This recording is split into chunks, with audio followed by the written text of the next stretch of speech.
Hello and welcome to the Daily Mail for Saturday the 24th of June and Sunday the 25th of June 2023. In today's Mill news, I did not expect to be making a video over the weekend, but some kind of interesting stuff has popped up on Sunday, so I thought I would make a video and share it with you guys. Now, what's that indeed? Well, this is from that Millwall Pod. It's their Twitter feed. This is what is rumoured to be Millwall's home shirt for next season. Yes, indeed. Now, it doesn't have the Millwall logo on it, but if you look inside the collar, you can see there's a number 3, and next to it is a blue square with it looks like the Millwall tiny Millwall logo in the middle. That's acting as a 0. And that is our 30 years at the Den home shirt. So that's the logo we use in the 30 years at the Den. So this has been going around on social media and all sorts on the forums. Not a lot of people happy about this. It's not. It doesn't look now. It doesn't look that great. And this is the best of the bunch because we've got a number of pictures. Here's another one. Some speculation now. This does clearly you can see the roaring lions inside the collar, where the back of the shirt, where the size information would be. It's got a roaring lion going left and a roaring lion going right. This some speculation it may be a goalkeeper shirt. I don't know if they've designed that to help out George Long. Maybe it's kind of like camouflage or like a magic eye picture, so that when the strikers are trying to shoot, they get blinded by the shirt, and that helps us out. I don't know, but this looks absolute fucking dog shit. This is even worse. Well, this may be a training kit. I don't know. You can just about see it as well. The roaring lions in the middle at the top. So that may be a goalkeeper shirt because you see the collar goes down. I don't know why it does that. It's not a straight collar, it goes down. What the fuck is that? Is that Jewish writing? Is that Hebrew? Is that like a factory with chimney and smoke coming out of it? What the fuck is that? What is that? Again, that may be a goalkeeper kit. That Millwall Pod is saying that looks like a London Underground seat. You can't disagree with that, can you? And they missed out. So they put those ones up, but they missed out a couple. So this is from one of the Millwall forums. They've got the other ones. Some kind of pink one that looks like the London 2012 logo, 2012 Olympics logo. It looks like that kind of thing. That is absolutely atrocious. The one top center, can't really see it that clearly. It looks like it's white stripes with silver stripes, tiny gold stripes that separate the white and the silver, and a black trim with the black sponsors logo and a black collar. That some suggesting that may be the away kit. So it looks like we're looking at home kit top left, away kit top center, training kit top right, home goalkeeper kit bottom left, away goalkeeper kit bottom right. Now here's the thing. Obviously, this was a last minute deal. Area stepping in to cover for Hummel, who we dropped because their distribution went bust. So it looks like we've had to go for off the peg designs, and the off the peg designs are absolute fucking dog shit. It looks like something your Sunday League side would wear, and it probably is, to be honest. Like if your Sunday League team wanted new shirts and went to Ria, you could probably get these. Now,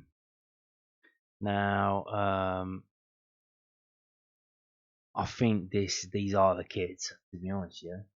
Because we've got the Millwall coming back to training in a couple of days on the 28th. They obviously need kits to play in, at least a training kit. We've seen previously seasons they've come back with wearing training kits. So they need at least a training kit to wear, because you can't take pictures in the last season's kit. You could probably just get a bog standard plain kit that says Aria and then put a Husky chocolate on it. But you've got to think these are the kits. Another reason why. Now here's the thing. Look, the kits that we had last season when they came out, wasn't a big fan of them from the pictures that leaked out. When I saw the yellow kit in person, I thought, it's actually not that bad. I thought it was a bit busy at the time, but it's actually not that bad.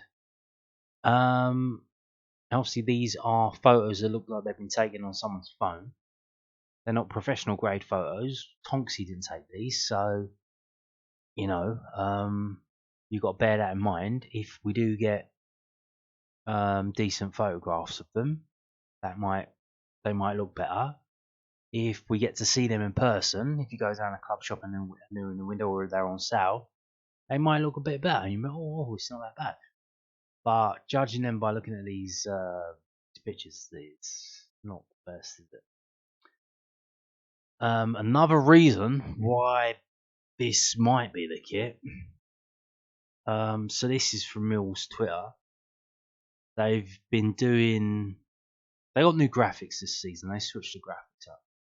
They got this one now. They're doing this motif with black, white, a bit of white like stars.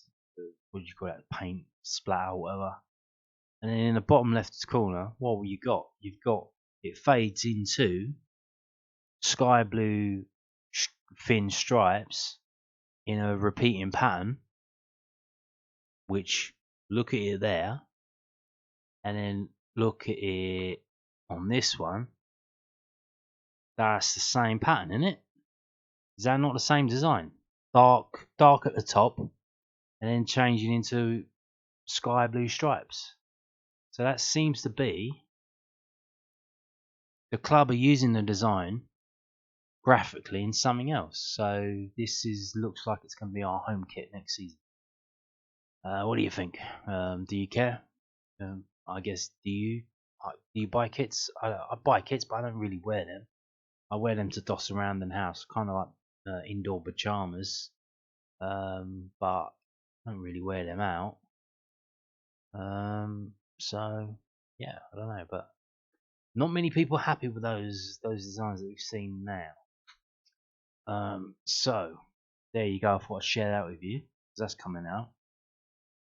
And we've got this from the 72.co.uk, kind of a clickbaity kind of website where they put out a thing a day. They're trying to get drum up interest people to click on their website. Well, Millwall set sights on out of contract to Huddersfield Town ace. Millwall keeping an eye on Huddersfield Town man Josh Koroma, according to the Sun on Sunday. So this might be a thing in it, because they're reporting it from the newspaper, the Sun on Sunday. Apparently, I looked online. It's not online. I think they've got page 61 here, so it looks like it's just in the paper. I ain't bought that paper. I ain't bought paper in years, or not one of these ones. I buy local papers. I don't buy national papers. There's no fucking point. It's shit. Mill's interest comes as London-born Koroma nears the end of his current deal with the West Yorkshire side, a deal that will expire next week. He's been with the Terriers since signing from Leyton Orient in the summer of 2019. Last season saw the young attacker split his time between the loan to League One side Portsmouth and a return to the John Smith Stadium. When back with Huddersfield, played a vital role in their Championship survival. After his return in January, Roma scored 4 goals and registered an assist as Neil Warnock's inspired Town side preserved their Championship status. Now, the Sun on Sunday says that Gary Rowett's keeping an eye on him as his contract runs down and Millwall are interested in a move. A good fit? Question mark? A move for Koroma by Millwall could prove a wise move for the Lions to make. He's still a young player at 24 and one who scored 9 goals and provided 4 assists across 44 games in total last season. He would also bring with him a lot of experience at championship level, 80 games worth to be precise. In these games, Koroma has scored 16 goals and laid on 5 assists. He can play anywhere across the front three too, offering versatility in attack. Millwall will be hoping to achieve at least a playoff place this coming season after finishing 1 point in 2 places outside the top 6. A move for an out-of-contract Koroma will be a solid move for Millwall to make. He'll slot in easily in the South Londoners' style of play and still has plenty of time to develop further.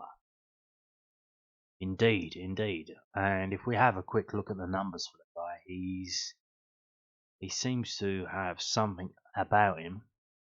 So here we go. This is his numbers this season. His average rating in the championship for Huddersfield since he came back in 13 starts and 6 sub appearances is 6.73. That's not bad. We go down, you can see what. Look at this. Look at this. Gary Rowett will be wetting his knickers over this. Look at this. Look at the positions he's played. Substitute, of course. Left midfielder, attacking right midfielder, centre forward, attacking left midfielder, attacking centre midfielder, right midfielder, left defender, and forward right. There you go. That's Gary Rowett loves that kind of versatility, doesn't he? If you can have one player who can play all those positions, I mean, boy, sign him up. His strengths, long shots. Weaknesses, holding on to the ball. Well, that's not a problem to us, is it? He just has to get on to the end of it. Yes. He crossing, he can't cross well. And discipline. He's an indirect set piece threat. He likes to cut inside and he likes to shoot from distance. Okay, let's go back up and have a look. So he's an offensive player mainly, so let's have a look at that first. What is the average? He averages 1.5 shots per game, which is pretty decent. Dribbling 1.1 per game, that is very good. Does get dispossessed quite a bit, and unscheduled touches quite high as well. Passing wise, what have we got there? Okay, so his passing actually went down in the championship compared to when he was at League One. Now, what are we doing? We're going on this. So these are the games he played this season. He started off at Huddersfield in that game in July against Burnley.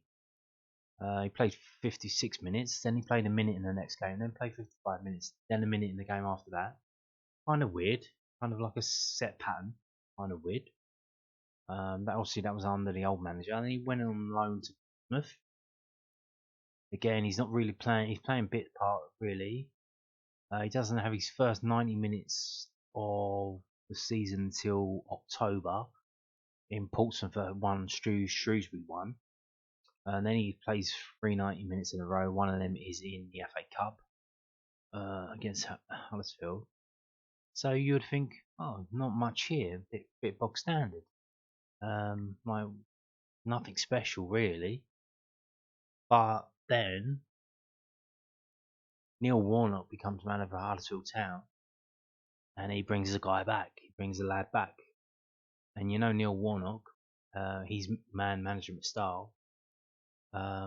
He's obviously got arm around the shoulder, doing his whispering in the guy's ear, picking him up. Look how he turns him around. You've got this game here, this one here. Second game back for Huddersfield, scores a goal.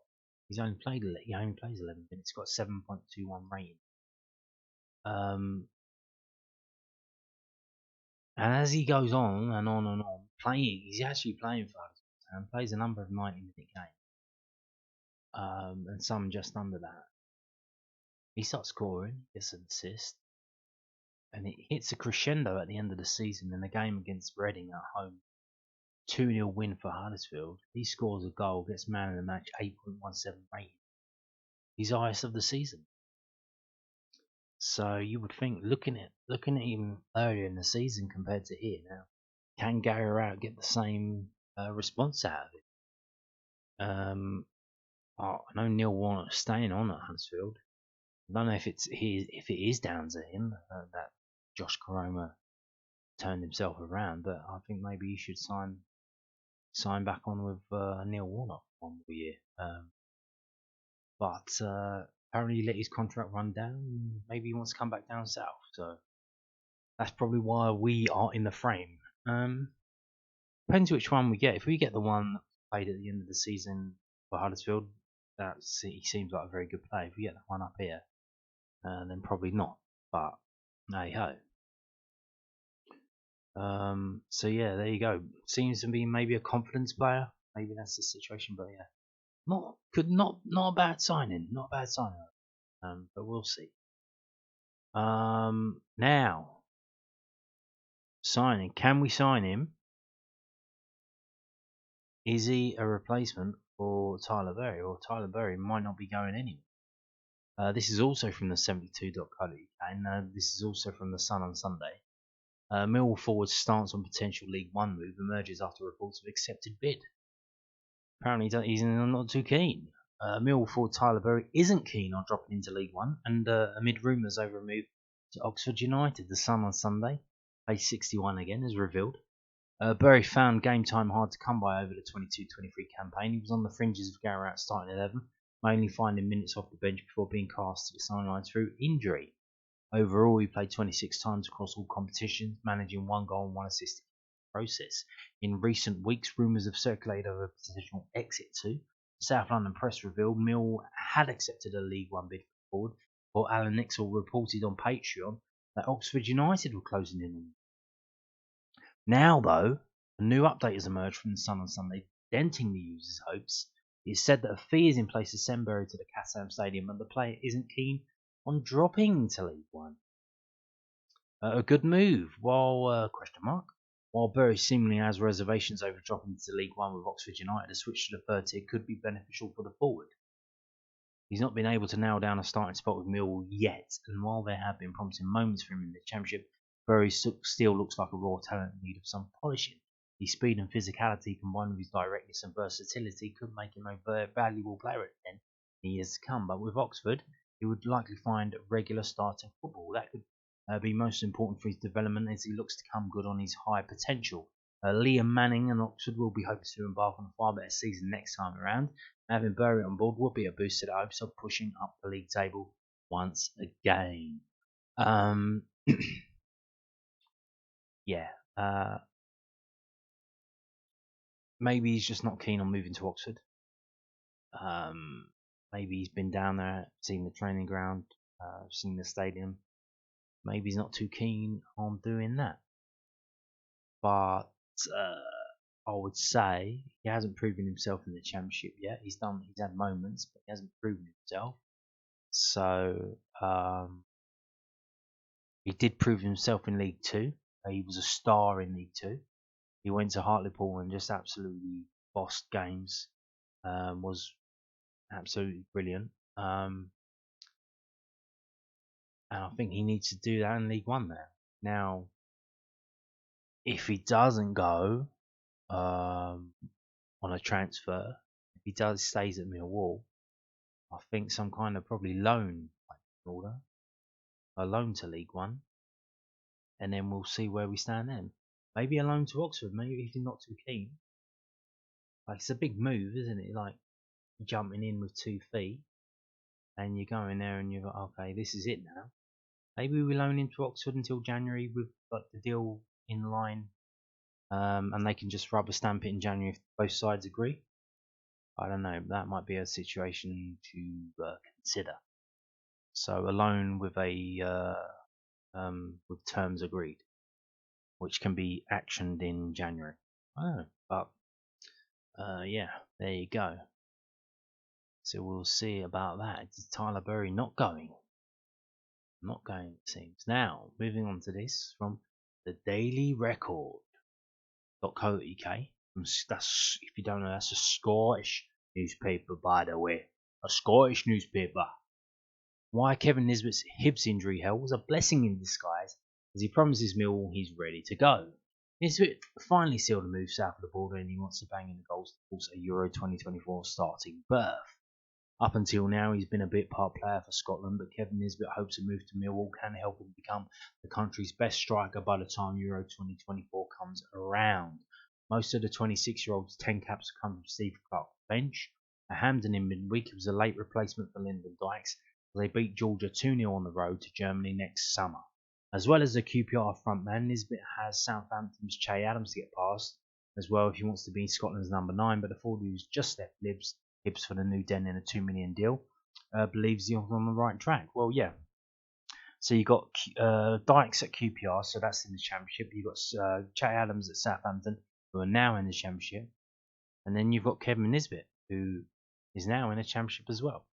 So it's a battle of the Championship strikers, and we are going for Dykes as well. So if we get Dykes as well, and Dykes and Nisbet can form some kind of partnership, and you would imagine that the Scotland boss will want to take that into international football, and that will squeeze Che Adams out, but you don't know. At the Euro 2020 finals 2 years ago, he could sense something special was brewing with Clarke's squad. A knee injury curtailed his progress for club and country, but Nisbet now looks back to his best. He feels Scotland are ready to qualify for another major tournament, and by heading to London to play in the English Championship against the likes of Adams and Dykes, he's convinced it can take his game to another level. Off the back of an international camp that saw Clarke's team stay at the top of Group A in a qualifying campaign with a 100% record, Nisbet said, "I was probably borderline getting in a squad for the last Euros, but even though I could see he was on the rise, since then it's just been improving all the time. We need to keep performing as a nation now. I think we've been doing that since then. To get 12 points already in this campaign is a fantastic return, especially in a very high group. We spoke in the changing room about taking it game by game. We want to keep churning out 3 points after 3 points. If we keep doing that, we'll qualify for Germany, which would be great for the whole country. My own ambition is to start every game for Scotland, so I want to go to Millwall this summer and hit the ground running. I'm ready for a step up. In fact, I've been ready since I came back from injury. So it's now about getting as many goals as I can for a new club and then pushing on for a start at Scotland. I believe I'm a better player now than Euro 2020, and my injury is actually a blessing in disguise with me. It gave me time to work on stuff that I need to improve, and I've come on the other side a better player. It's great to be back involved with Scotland again. It's about joining a new team, get off to a good start in London." Clarke got the monkey off the nation's back by reaching Euro 2020 after 23 years of pain in Euro and World Cup qualifying campaigns, but the tournament held in the UK was badly hit by the COVID pandemic. Only a certain number of fans were allowed into games, and the Scots suffered badly. An impressive draw with England at Wembley was sandwiched between defeats to Czechia and Croatia at Hampden, but the event just didn't have a tournament feel about it. Players didn't get to live the full experience, and the Tartan Army didn't get beyond the Trafalgar Square. Making it to Germany next summer would be different. And Nisbet is fully aware of what it means to Clarke's squad. He said, "When we qualified here last time, it was in the UK, but when you're younger, you watch on TV and saw the atmosphere that's created when fans go abroad. That's why we need to make sure we get there. We're on the right road. It would definitely be more special this time compared to 2020. You see it on TV, the build up when it was in another country. Even as a player, I find out and going to camp. Oh, that's the experience. We feel that we can choose something new. All these by now, we're buzzing would come away and not do. Ken McLean and Dice finished the season and went trained to Dubai. Because they didn't want to let the team down there. That's what I'm telling you, man, drilling us. That same spares me. I certainly don't really see it in that football. And the boys who didn't play in Norway, like myself, felt part of it and must start. And Robson Kieran Tay. That's what the gaffer's instilling us, so our squad is a strength. You're showing Oslo is still coming on and scoring. The teams are amazing. Nisbet is flying out to the Lions Spanish training camp early and will arrive at his new club in a new campaign with a spring in his step after Scotland duty. This time next year could be at another major finals, but the striker is refusing to think too far ahead. He said, "It's been pretty tough for us and we're going strong, but it's still the second half. Good go. We got 4 big games left and we're getting the job done. If you look at a squad in the next Premier League Championship boy playing broad. We have a fresh stunt team. A lot of people on messed us the last couple of years. But we keep up very firmly on the ground." Exactly, I couldn't put it better myself, so there you go. Kevin Nisbet there. From Glasgow, if you couldn't tell. Now, we're going to end with this interview in the South London Press, londonnewsonline.co.uk. Millwall midfielder won't be changing playing styles. He targets end to injury disrupted campaigns. Ryan Leonard will do everything in his power to be available for more Millwall matches next season, but that won't be by compromising any of his competitive drive. The 31-year-old signed a contract extension at the end of last week to stay with the Lions for a 6th consecutive campaign. A torn hamstring and groin injury restricted the versatile Leonard to 17 championship appearances last season, playing just more than 1,000 minutes in total. I've struggled with the last couple of years injury-wise, and I'm quite honest about admitting that, the former Southend and Sheffield United player told the South London Press. I want this at the football club. I enjoy my football here. Then it is with the normal negotiation, going backwards and forwards about what is best for me and the club and what's best for me. Thankfully for the club, my agent got everything sorted. It was a no-brainer once everything had been agreed. Picking up an injury is soul destroying, especially the way the last couple of years have gone for me. You work so hard with physios and fitness coaches to get back out there, so to then keep getting different things setting me back after that, it was horrendous. It was horrible. Whenever you get an injury, there's a process which can be long to get back into the team. To add an extra layer of frustration when I'm fit and available, I do feel I offer a hell of a lot to the manager and the players. But I'm not stupid, I understand it's frustrating for the fans, but it's probably 10 times more frustrating for me than anyone else. Leonard has made 367 career appearances, 128 of those for the Lions. I've had stages where I played 50 games a season. In my first one at Millwall, I played 41 games. 45 overall, including the matches that season for Sheffield United. I know I can do it, and my body is capable of doing it. But all you can do is try and prepare as best as you can. I'm the type of player who puts their body on the line, stretches for last-ditch tackles, and that can have a little effect on me, but I'm not going to change the way I play. I'll play my normal game. I'll just be ultra-professional as I can be, and then just pray. Leonard played in the 3-2 win at Blackpool in the penultimate fixture of last season on the right of the back three as manager Gary Rowett shifted formation, but then was forced to miss out on the final day defeat to Blackburn and ripped a playoff spot away. I managed to get myself fit for Blackpool. I think I trained once or twice just to make sure I was available, said Leonard. It was nice to be back, but then to miss the last game was devastating. I pulled my other groin. It was a small tear which could potentially be from trying to get back for the other game. It was a 7 to 10 day injury. I tried to train and get through it, but I wasn't helping myself or probably helping the manager or the squad. By declaring myself fit for that, I had to make the tough decision to tell the physio that I wasn't available. I was there supporting the lads. I think as players, it's helped us to go away from that match and not let the dust settle. The gaffer told us to take a bit of time, learn from our mistakes, and then come back for pre-season, ready to give it a good go. We're going to try and go one better next season as we've tried in the last 3 or 4 seasons under the manager. I don't think anyone can fault that. We keep coming back and giving more and more each time. So, will Leonard be setting any targets for games in the 23-24 campaign? I've probably done that in recent years, and then what has happened, he said. I'm not going to set myself any targets. Other than that, I'm going to be fit for the first game of the season. Then I hope to be available for every game after that, and that's as far as I'm going to look at it. Here's a question for you. If Ryan Leonard was fit, if Ryan Leonard played in the Blackburn game, would we have lost that game? Is he that important? Is he that good? There seems to be a lack of people in the squad who can take a game by the scruff of the neck and get a hold of it. Is Leonard one of those who can? He's 31 years old now. He's a bit mature. He knows what he's doing. I don't know. One to think about, isn't it?